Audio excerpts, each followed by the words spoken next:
PC ജോർജിനെ കേരള കോൺഗ്രസിന്റെ vice chairman സ്ഥാനത്ത് നിന്നും സസ്പെൻഡ് ചെയ്തു. PC ജോർജിനെ പാർട്ടി അംഗത്വത്തിൽ നിന്നും മാറ്റില്ല. PC ജോർജിനോട് പ്രതികാര മനോഭാവമില്ലെന്നും പാർട്ടി ഉന്നതാധികാര സമിതി യോഗത്തിന് ശേഷം കേരള കോൺഗ്രസ് ചെയർമാൻ KM മാണി അറിയിച്ചു. KM മാണി ഊളത്തരമാണെന്നായിരുന്നു PC ജോർജിന്റെ പ്രതികരണം. മന്ത്രി KM മാണിയുടെ ഔദ്യോഗിക വസതിയിൽ ചേർന്ന കേരള കോൺഗ്രസ് എം ഉന്നതാധികാര സമിതിയാണ് PC ജോർജിനെ വൈസ് ചെയർമാൻ സ്ഥാനത്തു നിന്നും തെരഞ്ഞെടുക്കപ്പെട്ട മറ്റ് കമ്മിറ്റികളിൽ നിന്നും സസ്പെൻഡ് ചെയ്യാൻ തീരുമാനമെടുത്തത്. പാർട്ടി തത്വങ്ങൾക്കും നിയമങ്ങൾക്കും വിരുദ്ധമായി പ്രവർത്തിക്കുന്ന PC ജോർജിനെ പാർട്ടി ഭരണഘടനാ പ്രകാരമാണ് ചെയർമാന്റെ അധികാരം ഉപയോഗിച്ച് സസ്പെൻഡ് ചെയ്യുന്നതെന്ന് KM മാണി പറഞ്ഞു. കേരള കോൺഗ്രസ് ഭരണഘടന 28 സബ്സെക്ഷൻ 1-ന്റെ അടിസ്ഥാനത്തിൽ പാർട്ടി ചെയർമാനിൽ നിക്ഷിപ്തമായിരിക്കുന്ന അധികാരം വിനിയോഗിച്ചുകൊണ്ട് PC ജോർജിനെ പാർട്ടിയുടെ വൈസ് ചെയർമാൻ സ്ഥാനത്ത് നിന്നും അദ്ദേഹം പ്രതിനിധാനം ചെയ്യുന്ന എല്ലാ കമ്മിറ്റികളിൽ നിന്നും അദ്ദേഹത്തെ സസ്പെൻഡ് ചെയ്യുന്നു. എന്നാൽ പ്രാഥമിക അംഗത്വത്തിൽ നിന്നും PC ജോർജിനെ മാറ്റിയിട്ടില്ല. അതുകൊണ്ട് തന്നെ MLA ആയി തുടരുന്നതിലും PC ജോർജിന് തടസ്സമുണ്ടാകില്ല. അതേസമയം തനിക്കെതിരെയുള്ള നടപടി കാര്യമാക്കുന്നില്ലെന്നും പാർട്ടി ഭരണഘടന ലംഘിക്കുന്ന KM മാണിക്കെതിരെ ഹൈക്കോടതിയിൽ കോ വാറന്റ് ഫയൽ ചെയ്യുമെന്നും PC ജോർജ് പറഞ്ഞു. ഇത് ഞാൻ കോ വാറന്റോ ഫയൽ ചെയ്യും. മാണി നോക്കിയോ, കോ വാറന്റോ മനസ്സിലായില്ലേ? അത് എന്തിനാ പറയുന്നതെന്ന് അറിയാമോ? 23 കൊല്ലം നിയമമന്ത്രി ആയിരുന്നല്ലേ ഈ മാന്യൻ. വിധി വരുമെന്ന് ഞാനും നോക്കട്ടെ. ഇത് രണ്ടും കൊണ്ടുള്ള കച്ചവടമൊന്നും ഞാൻ സമ്മതിക്കത്തില്ല. നടപടി ചീഫ് വിപ്പ് സ്ഥാനത്ത് നിന്ന് മാറ്റുന്ന വേളയിൽ പാർട്ടിയിൽ നിന്നുകൂടി തന്നെ പുറത്താക്കണമെന്ന് PC ജോർജ് മുമ്പ് ആവശ്യപ്പെട്ടിരുന്നു.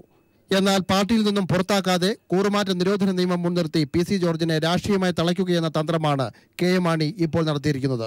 V Jiminish Kumar, news bureau, Thiruvananthapuram. തന്നെ പീഡിപ്പിച്ചുവെന്ന് സരിത പറഞ്ഞതായി സോളാർ കമ്മീഷന് മുൻപാകെ മജിസ്ട്രേറ്റ് NV രാജുവിന്റെ വെളിപ്പെടുത്തൽ. പെരുമ്പാവൂർ ഡിവൈഎസ്പിയും APPയും തന്നെ വന്നു കണ്ട് ഉന്നതരുടെ പേരുകൾ സരിത പറഞ്ഞോ എന്ന് അന്വേഷിച്ചുവെന്നും NV രാജു മൊഴി നൽകി. മുഖ്യമന്ത്രിയുടെ ദില്ലിയിലെ സഹായി തോമസ് കുരുവിളയ്ക്ക് 25 ലക്ഷം രൂപ നൽകിയെന്ന് R ബാലകൃഷ്ണപിള്ള കമ്മീഷനെ അറിയിച്ചു. പിള്ളയുടെ മൊഴിയോട് പ്രതികരിക്കാനില്ലെന്ന് മുഖ്യമന്ത്രി പറഞ്ഞു. ഹൈക്കോടതി വിജിലൻസ് കുറ്റപത്രം നൽകിയ മജിസ്ട്രേറ്റ് AV രാജുവിന് ജില്ലാ ജഡ്ജിയായി പ്രമോഷൻ ലഭിക്കില്ല. സരിതയുടേതെന്ന പേരിൽ മാധ്യമങ്ങളിൽ വന്ന കത്തും സരിത മാധ്യമങ്ങൾക്ക് മുമ്പാകെ കാണിച്ച കത്തും ഒന്നാണെന്ന് R ബാലകൃഷ്ണപിള്ള കമ്മീഷനെ അറിയിച്ചു. ആ കത്ത് താൻ വായിച്ചതാണ്. സംസ്കാരവും ധാർമ്മികതയും അനുവദിക്കാത്തതിനാൽ അതിലെ ചില കാര്യങ്ങൾ പറയാനാവില്ല. തോമസ് കുരുവിള സരിതയിൽ നിന്നും 2 തവണയായി 25 ലക്ഷം രൂപയും എറണാകുളത്തെ ഒരു MLA 5 ലക്ഷം രൂപയും കൈപ്പറ്റിയിട്ടുണ്ട്. മല്ലേലിൽ ശ്രീധരൻ നായർ സരിതയുമായി ചേർന്ന് മുഖ്യമന്ത്രിയെ കണ്ടതായും സരിതയുടെ കത്തിൽ പറയുന്നുണ്ടെന്നും ബാലകൃഷ്ണപിള്ള കമ്മീഷന് മൊഴി നൽകി. എറണാകുളം ജില്ലയിലുള്ള ഒരു MLA ആണ് ഞാൻ മൊഴി കൊടുത്തിട്ടുണ്ട്. ബാക്കിയൊക്കെ നിങ്ങൾ കണ്ടുപിടിക്കണം. സരിത കാണിച്ച എഴുത്തിൽ അതുണ്ട്. കത്തിന്റെ പുറകിൽ ഞാനായിരുന്നെങ്കിൽ 2 കൊല്ലം മുമ്പ് ഈ ഗവൺമെന്റ് താറുമാറായതിന്. മൊഴി നൽകാൻ പിള്ളയ്ക്ക് അവകാശമുണ്ടെന്ന് മുഖ്യമന്ത്രി പ്രതികരിച്ചു. പിന്നെ കൊടുക്കാൻ അവകാശമുണ്ട്. ഇത്തരത്തിലുള്ള ബാലകൃഷ്ണപിള്ളയുടെ പ്രതികരണങ്ങൾ, അതായത് ഒന്നുമില്ല. അതേസമയം തന്നെ ലൈംഗികമായി പീഡിപ്പിച്ചുവെന്ന് സരിത പറഞ്ഞതായി മജിസ്ട്രേറ്റ് NV രാജു സോളാർ കമ്മീഷനെ അറിയിച്ചു. നിഷ്കളങ്കയാണ് എന്ന് സ്ഥാപിക്കാനുള്ള ശ്രമമാണ് സരിത നടത്തിയത്. ബലാത്സംഗം ചെയ്തിട്ടുണ്ടെന്ന് പരാതിയുണ്ടെങ്കിൽ എഴുതി നൽകാനും താൻ ആവശ്യപ്പെട്ടതായി മജിസ്ട്രേറ്റ് പറഞ്ഞു. കോടതി ഉച്ചഭക്ഷണത്തിന് പിരിഞ്ഞ സമയത്ത് തന്റെ ചേംബറിലേക്ക് കയറി വന്ന പെരുമ്പാവൂർ ഡിവൈഎസ്പി ഹരികൃഷ്ണനും APPയും സരിത ഉന്നതരുടെ പേരുകൾ വെളിപ്പെടുത്തിയോ എന്ന് അന്വേഷിച്ചുവെന്നും താൻ മൊഴി രേഖപ്പെടുത്തിയില്ലെന്ന് അവരെ അറിയിക്കുകയും ചെയ്തുവെന്നും NV രാജു പറഞ്ഞു. കഴിഞ്ഞ ദിവസം കമ്മീഷൻ വിസ്തരിച്ച കോടതി ജീവനക്കാർ നൽകിയ മൊഴിയിൽ നിന്ന് വിരുദ്ധമായ വിവരങ്ങളാണ് മജിസ്ട്രേറ്റ് NV രാജു കമ്മീഷന് നൽകിയത്. News bureau, Kochi. DMRCക്ക് ഏകപക്ഷീയമായ ചുമതലകൾ നൽകുന്നതിനെതിരെ തിരുവനന്തപുരത്ത് നടന്ന ലൈറ്റ് മെട്രോ യോഗത്തിൽ പ്രതിഷേധം. യോഗത്തിൽ നിന്ന് V ശിവൻകുട്ടിയും മേയറും അടക്കമുള്ളവർ ഇറങ്ങിപ്പോയി. മോണോറെയിൽ പദ്ധതി അട്ടിമറിച്ചത് DMRC എന്ന് ആക്ഷേപം. സർക്കാരിന് താൽപ്പര്യമില്ലെങ്കിൽ DMRCയും താനും പിന്മാറാൻ തയ്യാറാണ് എന്ന് E ശ്രീധരൻ പ്രതികരിച്ചു. ലൈറ്റ് മെട്രോയെക്കുറിച്ചുള്ള ആശങ്കകൾ പരിഹരിക്കാൻ തിരുവനന്തപുരം ഡെവലപ്മെന്റ് അതോറിറ്റി തലസ്ഥാനത്ത് സംഘടിപ്പിച്ച ലൈറ്റ് മെട്രോ സെമിനാറിലാണ് ശിവൻകുട്ടി MLA വിമർശനം ഉന്നയിച്ചത്. കൺസൾട്ടൻസി ഫീസായി 20 കോടി DMRCക്ക് നൽകിയത് മാനദണ്ഡങ്ങൾ പാലിക്കാതെയാണെന്നായിരുന്നു പ്രധാന വിമർശനം. മോണോറെയിൽ പദ്ധതി അട്ടിമറിച്ചത് DMRC ആണെന്നും പദ്ധതിയുടെ പണം എവിടെ നിന്നും കണ്ടെത്തുമെന്നും ശിവൻകുട്ടി ചോദ്യമുന്നയിച്ചു. കൺസൾട്ടൻസി ഫീ ആയിട്ട് 20 കോടിയോളം രൂപ ഇതിനെന്താണ് നൽകിയിരിക്കുകയാണ്. ഈ മാനദണ്ഡങ്ങൾ പാലിക്കാതെ ഏകപക്ഷീയമാണ് ഈ കോടിക്കണക്കിന് രൂപയുടെ ഈ പ്രോജക്റ്റ് DMRC ഏൽപ്പിച്ചത്.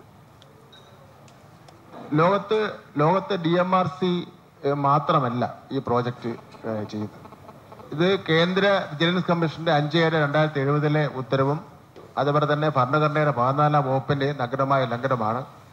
എന്നാൽ മറുപടിക്ക് കാത്തിരിക്കാതെ ശിവൻകുട്ടി MLA യോഗത്തിൽ നിന്നും മടങ്ങാൻ തുടങ്ങിയതിനെ കോൺഗ്രസ് കൗൺസിലർ മഹേശ്വരൻ വിമർശിച്ചു. തുടർന്ന് ശിവൻകുട്ടിയും കോൺഗ്രസ് അംഗങ്ങളും തമ്മിൽ വാഗ്വാദമുണ്ടായി. അതിനെ തുടർന്ന് Sivankutty MLA, mayor K Chandrika, deputy mayor Happykumar, councillor Padmakumar എന്നിവർ യോഗത്തിൽ നിന്നും ഇറങ്ങിപ്പോയി. ഞാനിവിടെ ഇരിക്കണോ വേണ്ടേ ഇത്തരം കാര്യങ്ങൾ തീരുമാനിക്കേണ്ടത് മഹേശ്വരൻ നായരല്ല, ഞാനാണ് തീരുമാനിക്കേണ്ടത്. അപ്പൊ അങ്ങനെയൊന്നും കാര്യം പറഞ്ഞ ഇരുത്തി കളയണ്ട, അങ്ങനെ ഇരിക്കാട്ട് ഉദ്ദേശിക്കുന്നില്ല. ഞാൻ അങ്ങോട്ട് ആദ്യം പറഞ്ഞല്ലോ. അതേസമയം കേരളത്തിന് താല്പര്യമില്ലെങ്കിൽ ലൈറ്റ് മെട്രോ പദ്ധതിയിൽ നിന്നും DMRC പിന്മാറാമെന്ന് E. ശ്രീധരൻ പറഞ്ഞു.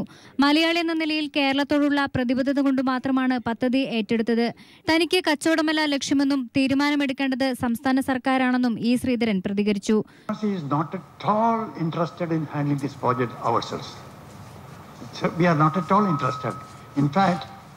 DMRC, with the experience we had at Kochi, we are not at all keen to take any more projects in Kerala, to tell you very frankly. DMRC has come forward only because of the pressure that has been exerted us by the Honorable Chief Minister. I belong to Kerala and I have a commitment to the state. I am coming forward and doing it. Otherwise, this is no business for DMRC at all. After all, we are collecting only 6% of the cost of the project. PPP model അല്ലാതെ കേന്ദ്ര സർക്കാർ സഹായത്തോടെ പദ്ധതി നടപ്പാക്കാനാണ് ഉദ്ദേശിക്കുന്നതെന്നും E. Sreedharan വ്യക്തമാക്കി. പദ്ധതിയുടെ തുക കണ്ടെത്തുന്നത് പ്രശ്നമല്ല. 55% മാത്രമാണ് കടമെടുക്കേണ്ടി വരുന്നത്. പദ്ധതി സമയബന്ധിതമായി പൂർത്തിയാക്കാനായില്ലെങ്കിൽ ലൈറ്റ് മെട്രോയ്ക്കായി തിരുവനന്തപുരം, കോഴിക്കോട് എന്നിവിടങ്ങളിൽ തുറന്ന ഓഫീസുകൾ പൂട്ടേണ്ടിവരുമെന്ന് ചൂണ്ടിക്കാട്ടി E. ശ്രീധരൻ സർക്കാരിന് കത്ത് നൽകിയിരുന്നു. News bureau, Thiruvananthapuram. Udayamperoor IOC LPG bottling പ്ലാന്റിലെ സമരം തുടരുന്നു. മാനേജ്മെന്റും തൊഴിലാളികളുമായി നടത്തിയ ചർച്ചയിൽ തീരുമാനമുണ്ടാകാത്ത സാഹചര്യത്തിൽ സമരം ശക്തമായി മുന്നോട്ട് കൊണ്ടുപോകാനാണ് സംയുക്ത സമരസമിതിയുടെ തീരുമാനം. മധ്യകേരളത്തിലെ പാചകവാതക വിതരണം പ്രതിസന്ധിയിലാകുമെന്ന് ഇതോടെ ഉറപ്പായി. സമരം ഒത്തുതീർപ്പാക്കാൻ തൊഴിലാളികളുമായി കമ്പനി അധികൃതർ നടത്തിയ ചർച്ച പരാജയപ്പെട്ടതിനെ തുടർന്നാണ് അസിസ്റ്റന്റ് ലേബർ കമ്മീഷണർ യൂജിൻ ഗോമസിന്റെ നേതൃത്വത്തിൽ പ്രശ്നപരിഹാരത്തിനായി ചർച്ച നടത്തിയത്. 2 മണിക്കൂറിലധികം നീണ്ട ചർച്ചയിൽ തൊഴിലാളികൾ തങ്ങളുടെ ആവശ്യങ്ങളിൽ ഉറച്ചുനിന്നു. 2012 മുതലുള്ള ഇൻസെന്റീവ്സ് കുടിശ്ശിക തീർത്തു നൽകുക, കാലാവധി കഴിഞ്ഞ കരാർ പുതിയ വ്യവസ്ഥകളോടെ പുതുക്കുക, അടിസ്ഥാന ശമ്പളം 15,000 രൂപയാക്കി നിജപ്പെടുത്തുക എന്നീ ആവശ്യങ്ങൾ ഉന്നയിച്ചാണ് IOCയിലെ കരാർ ജീവനക്കാർ സമരം ആരംഭിച്ചത്. കരാറുകാരെ സംരക്ഷിക്കുന്ന നിലപാടാണ് IOC അധികൃതർ സ്വീകരിക്കുന്നതെന്നും അനിശ്ചിതകാല സമരം തുടരുമെന്നും ചർച്ചയ്ക്ക് ശേഷം തൊഴിലാളികൾ പറഞ്ഞു. ഈ കരാറുകാരന്റെ പീരീഡ് ജാനുവരിയിൽ അവസാനിച്ചാണ്. ഫെബ്രുവരി, മാർച്ച്, ഏപ്രിൽ മാസങ്ങളിൽ നടത്തിയിരിക്കുന്ന ജോലിക്ക് ഇടക്കാലാശ്വാസം തരണം.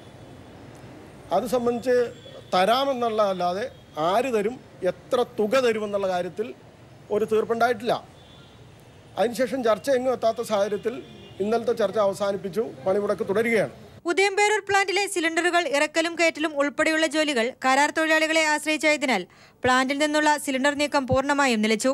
സമരത്തെ തുടർന്ന് ദിവസവും 6 ലക്ഷത്തോളം സിലിണ്ടറുകളുടെ കുറവാണ് അനുഭവപ്പെടുക. സമരം തുടർന്നാൽ കടുത്ത പാചകവാതക പ്രതിസന്ധിയാകും വരും ദിവസങ്ങളിൽ സംസ്ഥാനത്തുണ്ടാകുക. News bureau, Kochi. ഇന്റർനെറ്റിന്റെ സ്വതന്ത്ര ഉപയോഗമായ നെറ്റ് ന്യൂട്രാലിറ്റിക്ക് മേൽ നിയന്ത്രണങ്ങൾ ഏർപ്പെടുത്താനുള്ള ട്രായിയുടെയും കേന്ദ്ര സർക്കാരിന്റെ നീക്കത്തിനെതിരെ CPM പാർട്ടി കോൺഗ്രസിൽ പ്രമേയം. ഇന്റർനെറ്റ് മേഖലയിൽ അധിക നിരക്ക് ഏർപ്പെടുത്തരുത് എന്നും പ്രമേയം. വടക്കുകിഴക്കൻ സംസ്ഥാനങ്ങളിൽ സൈന്യത്തിന് ഏർപ്പെടുത്തിയ പ്രത്യേക അധികാരം നൽകുന്ന നിയമം എടുത്തുകളയണമെന്നും CPM പാർട്ടി കോൺഗ്രസ് പ്രമേയത്തിലൂടെ ആവശ്യപ്പെട്ടു. ഇന്റർനെറ്റ് സേവനങ്ങൾക്ക് മേൽ കുത്തകവൽക്കരണത്തിനും അധിക നിരക്ക് ഈടാക്കാനുമുള്ള ട്രായിയുടെ നീക്കത്തിനെതിരായ പ്രമേയം CPIM 21-ാം പാർട്ടി കോൺഗ്രസ് അംഗീകരിച്ചു. നിലവിലുള്ള ഇന്റർനെറ്റ് നിഷ്പക്ഷതയ്ക്കെതിരെ കുത്തക ടെലികോം കമ്പനികൾ നടത്തുന്ന നീക്കത്തെ ചെറുക്കാനും പ്രമേയം ആവശ്യപ്പെടുന്നു. വടക്കു കിഴക്കൻ സംസ്ഥാനങ്ങളിൽ സൈന്യത്തിന് പ്രത്യേക അധികാരം നൽകുന്ന നിയമം എടുത്തുകളയണമെന്നും 21-ാം പാർട്ടി കോൺഗ്രസ് പ്രമേയത്തിലൂടെ ആവശ്യപ്പെട്ടു. ലിംഗസമത്വത്തിനും സ്ത്രീ സുരക്ഷയ്ക്കും വേണ്ടിയുള്ള പ്രമേയവും പാസാക്കപ്പെട്ടു. മോദി സർക്കാർ അധികാരത്തിൽ വന്ന ശേഷം സാംസ്കാരിക രംഗത്ത് നടത്തുന്ന വർഗീയവൽക്കരണത്തിനെതിരായ പ്രമേയം പോളിറ്റ് ബ്യൂറോ അംഗം MA ബേബി അവതരിപ്പിച്ചു. രാജ്യത്തിന്റെ മതേതരത്വത്തിന് ഭീഷണിയാണ് സാംസ്കാരിക രംഗത്തെ ബഹുസ്വരതയ്ക്ക് ഭീഷണിയാവുന്ന ഇത്തരം കടന്നുകയറ്റങ്ങളെന്നും പ്രമേയത്തിൽ പറയുന്നു. തൊഴിലുറപ്പ് പദ്ധതിക്ക് തുരങ്കം വയ്ക്കുന്ന NDA സർക്കാരിന്റെ പ്രവർത്തനങ്ങളെയും പ്രമേയത്തിലൂടെ പാർട്ടി അപലപിച്ചു. കേന്ദ്ര കമ്മിറ്റി അംഗം വിജയരാഘവനാണ് ഇതു സംബന്ധിച്ച പ്രമേയം അവതരിപ്പിച്ചത്. സോഷ്യൽ മീഡിയയുടെ സ്വതന്ത്രമായ ആശയവിനിമയത്തിന് തടസ്സമാകുന്ന നെറ്റ് ന്യൂട്രലിസത്തിനെതിരായ നടപടികളടക്കം നിരവധി സമകാലീന വിഷയങ്ങൾ പരാമർശിച്ചുകൊണ്ടുള്ള പ്രമേയങ്ങളാണ് പാർട്ടി കോൺഗ്രസിൽ അവതരിപ്പിക്കപ്പെട്ടത്. പാർട്ടി കോൺഗ്രസ് നടക്കുന്ന വേദിക്ക് മുമ്പിൽ നിന്നും ദിലീപ് ഗോപിക്കൊപ്പം സന്തോഷ് സർലിംഗ്. CPM 21 പാർട്ടി കോൺഗ്രസിൽ കരട് രാഷ്ട്രീയ പ്രമേയത്തിന്മേലുള്ള ചർച്ച തുടരുന്നു. 71 ഭേദഗതികൾ പാർട്ടി കോൺഗ്രസ് അംഗീകരിച്ചു. ജനറൽ സെക്രട്ടറി സ്ഥാനത്തെപ്പറ്റി മാധ്യമങ്ങൾ ഉണ്ടാക്കുന്ന അഭ്യൂഹങ്ങൾക്ക് മാധ്യമങ്ങൾ തന്നെ മറുപടി നൽകണമെന്ന് സീതാറാം യെച്ചൂരി പറഞ്ഞു. കേന്ദ്ര കമ്മിറ്റി ഇക്കഴിഞ്ഞ ജനുവരിയിൽ പുറത്തിറക്കിയ രാഷ്ട്രീയ പ്രമേയത്തിന്മേലുള്ള പൊതുചർച്ചയാണ് രാത്രിയോടെ പൂർത്തിയായത്.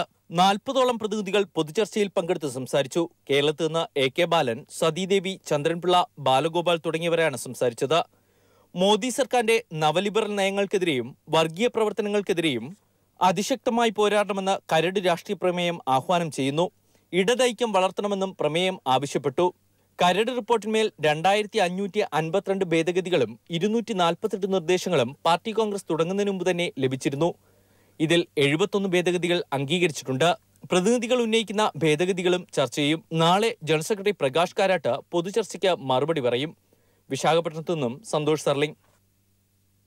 കൊല്ലപ്പെട്ട രത്നവ്യാപാരി ഹരിഹരവർമ്മയുടെ പക്കലുണ്ടായിരുന്നത് വിലപിടിപ്പുള്ള അപൂർവ രത്നങ്ങൾ. മൈനിംഗ് ആൻഡ് ജിയോളജി വകുപ്പിന്റെ പരിശോധനയിലാണ് ഇക്കാര്യം തെളിഞ്ഞത്. 3647 രത്നങ്ങൾ പരിശോധിച്ച റിപ്പോർട്ട് മൈനിംഗ് ആൻഡ് ജിയോളജി വകുപ്പ് കോടതിയിൽ സമർപ്പിച്ചു. അനധികൃത നഴ്സിംഗ് റിക്രൂട്ട്മെന്റ് കേസിൽ ഒളിവിൽ കഴിയുന്ന പ്രതി മൈലക്കാട് ഉതുപ്പ് വർഗീസിനെ സംരക്ഷിക്കുന്നത് മുഖ്യമന്ത്രിയുടെ സ്റ്റാഫ് അംഗങ്ങളാണ് എന്ന് വെളിപ്പെടുത്തൽ. ഉതുപ്പിന്റെ വധശ്രമത്തിൽ നിന്ന് രക്ഷപ്പെട്ട മൈലക്കാട്ട് ജോൺ M. കുര്യാക്കോസ് എന്ന പുതുപ്പള്ളി ജോജിയുടേതാണ് ഈ വെളിപ്പെടുത്തൽ. അനധികൃത നഴ്സിംഗ് റിക്രൂട്ട്മെന്റ് കേസിൽ കോടികൾ തട്ടിയെടുത്ത ശേഷം മുങ്ങിയ കൊച്ചി അൽസർഫ ഉടമ ഉതുപ്പ് വർഗീസ് ഇപ്പോൾ കുവൈറ്റിലാണുള്ളത്. റിക്രൂട്ട്മെന്റ് ചെയ്തവരെ നേരിൽ കണ്ട് ഇയാൾ കുവൈറ്റിൽ വെച്ചും പണപ്പിരിവ് തുടരുകയാണ്. മുഖ്യമന്ത്രിയുടെ സ്റ്റാഫ് അംഗങ്ങളാണ് ഉതുപ്പിനെ എല്ലാ കാലവും സംരക്ഷിക്കുന്നതെന്നും ജോജി പീപ്പിൾ TVയോട് പറഞ്ഞു. അത് സുരേന്ദ്രൻ, ജിക്കു, നിബു, ബിജു ചൂരമ്പള്ളി എന്നിവരാണ്. അതിൽ സുരേന്ദ്രൻ എന്ന് പറയുന്ന വ്യക്തി ഉമ്മൻചാണ്ടിയുടെ PA ആണ്. റിക്രൂട്ട്മെന്റുമായിട്ട് ബന്ധപ്പെട്ടുണ്ടായ ഇന്റർവ്യൂവിൽ മറ്റ് സഹായങ്ങളൊക്കെ ഇടപാടാക്കുന്നതിന് വേണ്ടി സുരേന്ദ്രനോട് പ്രസന്റ് ആയിരുന്നു. ഉതുപ്പ് കൊണ്ടുപോയിട്ടുള്ള ചില ആൾക്കാരുടെ ബന്ധുക്കൾ മുഖാനെയാണ് അറിഞ്ഞത് ഉതുപ്പ് കുവൈറ്റിലുണ്ടെന്നാണ്. തന്റെ സഹോദരന്റെ ഭാര്യയുമായുള്ള ഉതുപ്പിന്റെ വഴിവിട്ട ബന്ധം അന്നത്തെ PA ജിക്കുമോന്റെ സാന്നിധ്യത്തിൽ ഉമ്മൻചാണ്ടിയെ ധരിപ്പിച്ചതിന് ദിവസങ്ങൾക്ക് ശേഷമാണ് ഉതുപ്പ് തോക്കുമായി ജോജിയെ ആക്രമിച്ചത്. കാറിടിപ്പിച്ചു കൊല്ലാനുള്ള ശ്രമം പരാജയപ്പെട്ടതിന് പിന്നാലെയായിരുന്നു വെടിവെപ്പ്. എന്നാൽ ഇക്കാര്യങ്ങളൊന്നും അന്വേഷിക്കാതെ പോലീസ് ഒളിച്ചുകളി തുടരുകയാണ്. ഉതുപ്പിനെതിരായ വധശ്രമ കേസ് അട്ടിമറിക്കപ്പെട്ട നിലയിലാണിപ്പോൾ. ഈ കേസിൽ ആഭ്യന്തരമന്ത്രി രമേശ് ചെന്നിത്തലയുടെ പുനരന്വേഷണ ഉത്തരവുമായി എറണാകുളം റേഞ്ച് IG സമീപിച്ചപ്പോൾ മോശം പെരുമാറ്റമാണ് അദ്ദേഹത്തിന്റെ ഭാഗത്തു നിന്നുണ്ടായതെന്നും ജോജി പറഞ്ഞു. കരഞ്ഞുപോയി ഞാൻ. ബഹുമാനപ്പെട്ട ആഭ്യന്തരമന്ത്രിയുടെ കത്തുമായിട്ട് ചെല്ലുന്ന ഒരാളെ ഒരു IG ഇഡിയറ്റ് എന്ന അഭിസംബോധന ചെയ്യുമ്പോൾ പിന്നെ അവിടുന്ന് എന്ത് നീതി കിട്ടാനാ? കഴിഞ്ഞ ദിവസം കൊച്ചിയിലെ CBI ഓഫീസിൽ വെച്ച് അന്വേഷണ ഉദ്യോഗസ്ഥർ ജോജിയുടെ മൊഴി രേഖപ്പെടുത്തിയിരുന്നു. ഉതുപ്പ് ഇപ്പോൾ കുവൈറ്റിലുണ്ടെന്ന് വ്യക്തമാക്കുന്ന രേഖകളും ഇയാളുടെ സ്വത്ത്, നിക്ഷേപം, അടുപ്പക്കാർ എന്നിവരെ സംബന്ധിച്ച രേഖകളും വിവരങ്ങളും CBIക്ക് ജോജി കൈമാറിയിട്ടുണ്ട്. ഉതുപ്പിനെ കുറിച്ചുള്ള CBI അന്വേഷണത്തിൽ ഈ രേഖകൾ നിർണായകമാകുമെന്നും തനിക്ക് നീതി ലഭിക്കുമെന്ന പ്രതീക്ഷയിലുമാണ് ഈ പുതുപ്പള്ളി സ്വദേശി. News bureau, Kottayam. Nursing recruitment തട്ടിപ്പ് കേസിൽ പ്രൊട്ടക്ടർ ഓഫ് എമിഗ്രൻസിന്റെ മുൻകൂർ ജാമ്യാപേക്ഷ കോടതി തള്ളി. അഡോൾഫസ് ലോറൻസിന്റെ ജാമ്യാപേക്ഷയാണ് എറണാകുളം സെഷൻസ് കോടതി തള്ളിയത്. മുഖ്യമന്ത്രിയുടെ അടുപ്പക്കാരനായ ഉതുപ്പ് വർഗീസ് പ്രതിയായ റിക്രൂട്ട്മെന്റ് തട്ടിപ്പ് കേസ് പീപ്പിൾ TVയാണ് പുറത്തുവിട്ടത്. വാർത്ത പുറത്തു വന്നതോടെ ഇയാൾ ഗൾഫിൽ ഒളിവിലാണ്. ഇയാളുടെ കൂട്ടുപ്രതിയും തട്ടിപ്പിന് എല്ലാ ഒത്താശയും ചെയ്തു കൊടുത്ത പ്രൊട്ടക്ടർ ഓഫ് എമിഗ്രൻസിന്റെ മുൻകൂർ ജാമ്യാപേക്ഷയാണ് ഇപ്പോൾ കോടതി തള്ളിയത്. ഇയാളെ കസ്റ്റഡിയിൽ ചോദ്യം ചെയ്യണമെന്ന CBIയുടെ ആവശ്യം അംഗീകരിച്ച കോടതി സംഭവവുമായി ബന്ധപ്പെട്ട കേസ് ഡയറിയിലെ വിവരങ്ങൾ ഞെട്ടിക്കുന്നതാണെന്ന് അഭിപ്രായപ്പെട്ടു. കുവൈറ്റിലേക്ക് നഴ്സുമാരെ റിക്രൂട്ട് ചെയ്യാൻ അനുമതി ലഭിച്ച ഇവരുടെ അൽസറാഫ് ഏജൻസി ഉദ്യോഗാർത്ഥികളിൽ നിന്ന് വൻതുകയാണ് ഈടാക്കിയത്. 110 കോടിയിലധികം രൂപയുടെ തട്ടിപ്പ് ആദ്യഘട്ടത്തിൽ തന്നെ നടന്നതായാണ് അനുമാനിക്കുന്നത്. തട്ടിപ്പിൽ പ്രോസിക്യൂട്ടർ ഓഫ് എമിഗ്രൻസിന്റെ പങ്കാണ് CBI അന്വേഷിക്കുന്നത്. കസ്റ്റഡിയിൽ ചോദ്യം ചെയ്യാൻ CBIക്ക് അനുമതി ലഭിച്ചതോടെ തട്ടിപ്പുമായി ബന്ധപ്പെട്ട കൂടുതൽ വിവരങ്ങൾ പുറത്തുവരുമെന്നാണ് കരുതുന്നത്. News bureau, Kochi.